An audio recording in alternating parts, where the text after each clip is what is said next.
Assalamualaikum warahmatullahi wabarakatuh. Selamat siang semuanya. Bagaimana kabarnya pada pagi hari ini? Sehat semua ya? Hari ini ada yang tidak masuk? Oke, masuk semua. Jadi pada pagi hari ini nanti saya akan memberikan, maaf pada siang hari ini ya, saya akan memberikan materi mengenai permainan bulu tangkis.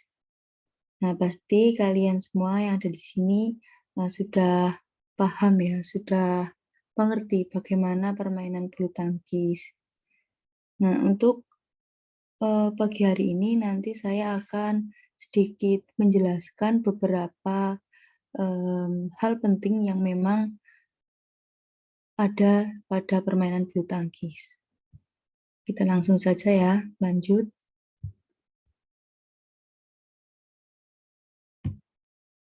Oke, dalam permainan bulu tangkis ada beberapa perlengkapan yang memang wajib dan harus ada dalam olahraga bulu tangkis ini.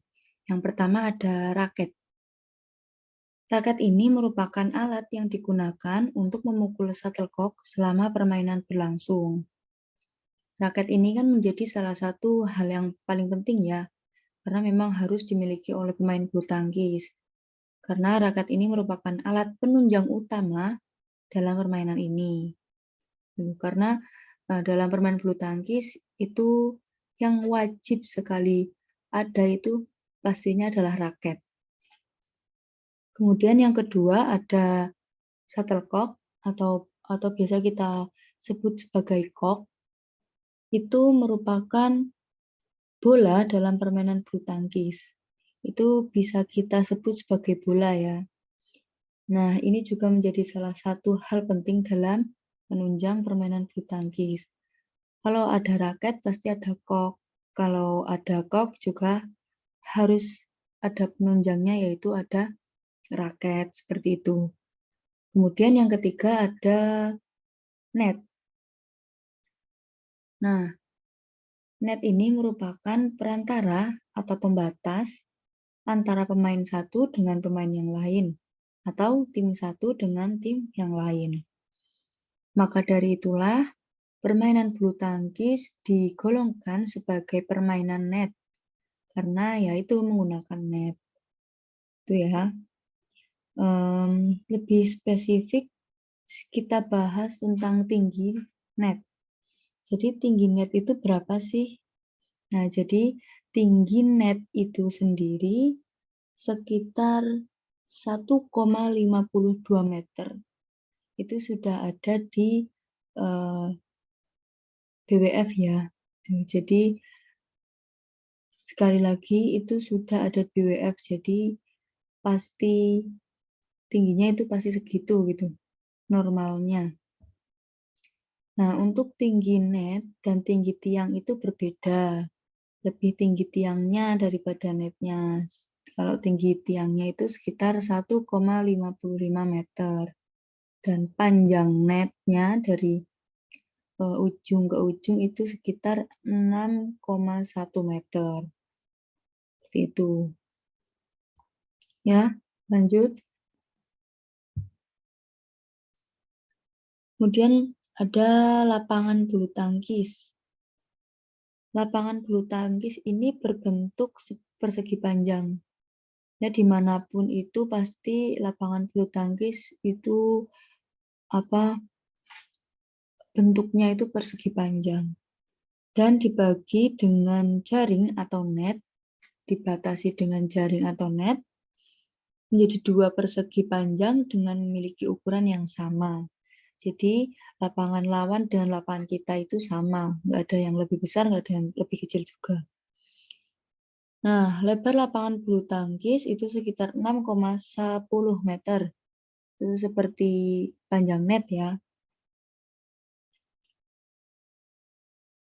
Kemudian panjangnya itu sekitar 13,40 meter. Seperti itu. Nah, beberapa lapangan itu memiliki alas yang berbeda. Ada yang menggunakan alas semen, ada yang menggunakan karpet yang seperti di layar ini, kemudian ada yang menggunakan keramik, ataupun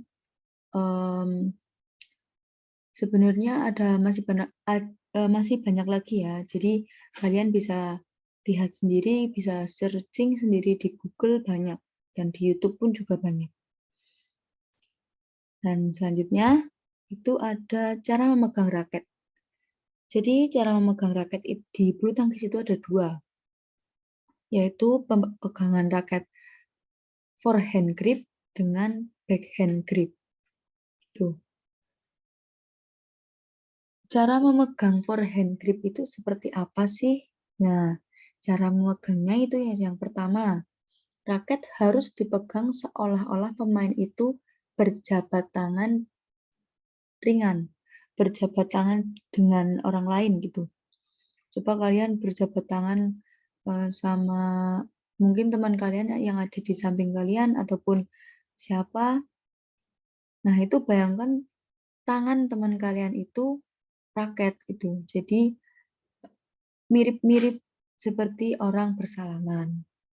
Itu ya. Kemudian memegangnya itu dalam kondisi miring.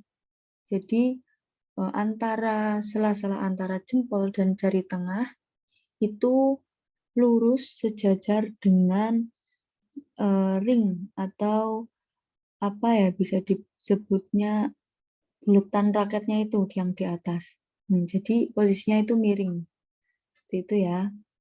Kemudian yang kedua, gunakan tiga jari, jari tengah, jari manis, dan jari kelingking untuk menggenggam raket, sedangkan jari telunjuk kalian ditempatkan agak terpisah dari ketiga jari tersebut.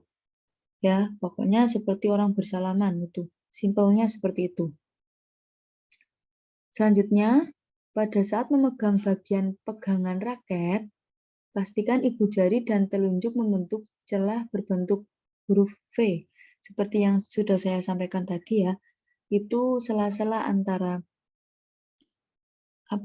jempol dan telunjuk itu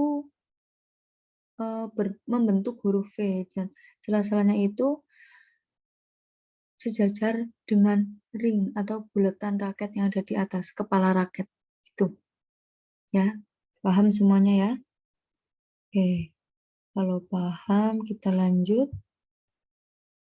Nah, selanjutnya kan kita tadi sudah membahas tentang pegangan raket backhand dan forehand. Jadi banyak teknik dalam bulu tangkis ya yang memang menggunakan teknik tadi, pegangan tadi, yaitu pegangan forehand grip dan backhand grip. Saya ambil satu contoh yaitu teknik dasar servis. Nah, dalam servis ini itu terdapat dua tipe servis, yaitu servis backhand dan forehand. Nah, tadi pegangan raket tadi diaplikasikan menjadi teknik dasar servis.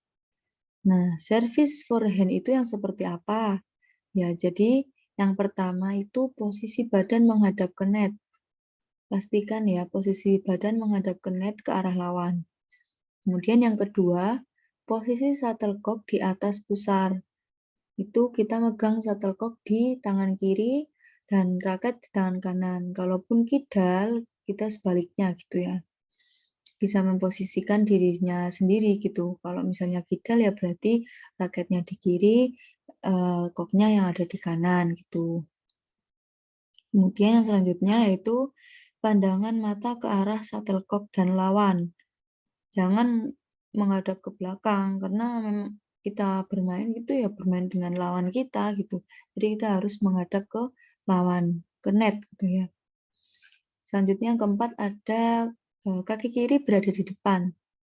Ya, ini untuk orang yang kidal berarti kaki kiri berada di belakang, menyesuaikan ya. Tuh.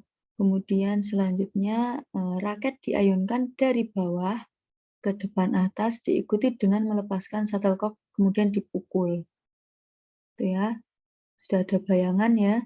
Karena pasti di sini, apa ya, karena bulu tangkis ini olahraga yang umum di kalangan masyarakat, pasti kalian sudah tahu dan sudah ada bayangan gimana, servis forehand ini ataupun teknik-teknik yang lain. Jadi saya ingin mengingatkan saja ke kalian, memberikan apa ya, memberikan sedikit teknik yang lebih baik gitu untuk permainan kalian selanjutnya. Walaupun cuma main-main, kalau kita menggunakan teknik yang baik, itu akan permainan kita akan menjadi lebih baik gitu.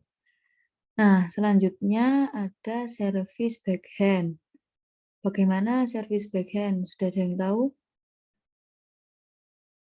Ya, ini sebenarnya servis yang memang dilakukan umumnya untuk permainan ganda atau permainan double gitu ya.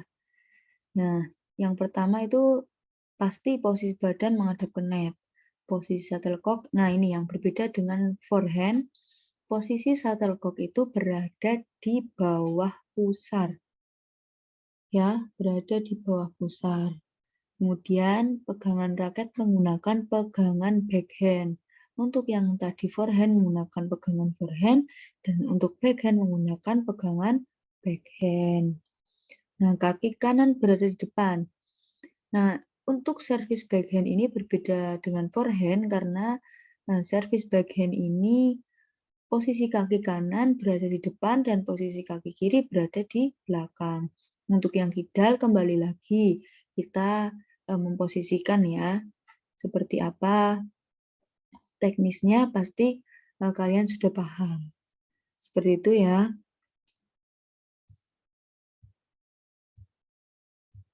Oke, cukup untuk pembelajaran pada pagi hari ini. Maaf, pada siang hari ini. Saya lupa terus ya. Semoga ini nanti yang saya berikan, yang saya paparkan ke kalian dapat dilakukan di permainan bulu tangkis kalian, atau kalian mau bermain dengan teman, atau dengan saudara, dengan keluarga, atau yang lain, itu kalian sudah tahu teknik yang benar. Nah, untuk minggu depan nanti saya akan memberikan teknik-teknik yang lain selain servis ya, yang menggunakan pegangan forehand dan pegangan backhand. Seperti itu ya. Oke, mungkin cukup. Apakah ada yang mau ditanyakan? Tidak ada ya? Oke. Baik, kalau tidak ada, saya cukupkan sampai di sini. Terima kasih. Wassalamualaikum warahmatullahi wabarakatuh.